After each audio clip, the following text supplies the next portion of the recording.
트럼프 행정부가 사상 최대 불법 체류자 체포 추방 작전을 전개하며 특단의 법률들을 발동하고 신속 추방에 돌입했으나 연방법원의 의회에 잇따라 제동이 걸리고 있어 연방 대법원까지 끌고 가는 법적 투쟁의 총력전을 펴고 있습니다.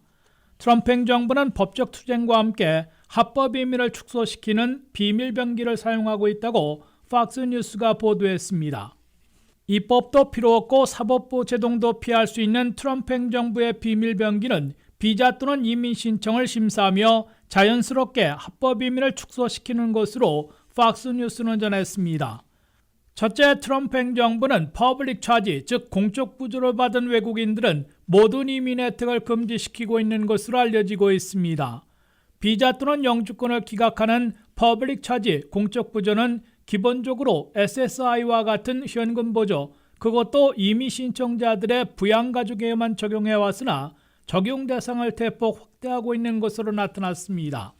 저소득층 의료보험인 메디케이드, 섹션 8 공공주택 보조 또는 렌트비 보조, 푸스탬프 등으로 확대시켜 공적 부조를 받은 사람들에 대해서는 비자 또는 청원, 영주권 신청을 기각시키고 있는 것으로 알려졌습니다. 미국에서는 전체 웰페어 혜택의 11%는 이민자 가정에서 청구되고 있고 이민자 가정의 과반을 넘는 54%나 한 가지 이상의 퍼블릭 차지, 공적 부조를 이용하고 있는 것으로 조사돼 비자나 청원, 영주권 신청을 대거 기각당할 위험이 높아질 것으로 우려되고 있습니다. 트럼프 행정부가 퍼블릭 차지, 공적 부조를 이용한 외국인들에 대해 이민 혜택을 기각시킬 경우 연간 1,090억 달러나 절약할 수 있을 것으로 계산되고 있습니다. 둘째, 사기 신청에 대해서는 정밀 심사에 가차없이 기각하고 있는 것으로 팍스뉴스는 밝혔습니다. 국토안보부는 난민 망명 신청자들 중에 무려 70%는 사기 또는 사기성 신청으로 드러나 정밀 심사로 포착해내 기각하고 있습니다. 셋째, 전임 행정부 시절 방문하게 운용해 수백만 명을 한꺼번에 받아들였던 각종 패롤, 즉 일시 체류 허가 프로그램을 시한이 끝나는 대로 종료시켜 합법 체류자들을 수십만 명씩 본국으로 대거 내보내려 하고 있습니다.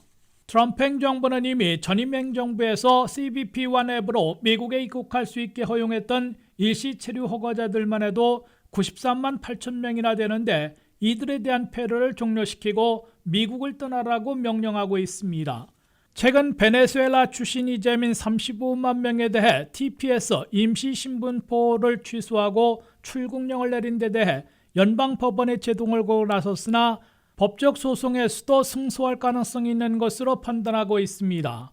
특히 바이든 시절 패럴 입국자 등 상당수는 프로그램 종료에는 연방법원이 제동을 걸 수 없다는 법 규정을 이용해 일시 합법 체류자들을 최대한 내보내려는 전략을 펴고 있습니다.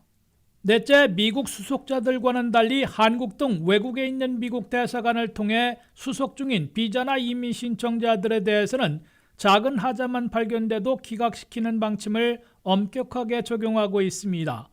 외국에서 미국 비자를 기각하면 법적 소송이 사실상 불가능하므로 트럼프 행정부가 비밀병기 하나로 쓰려는 것으로 해석되고 있습니다. WKTV 뉴스 한면택입니다.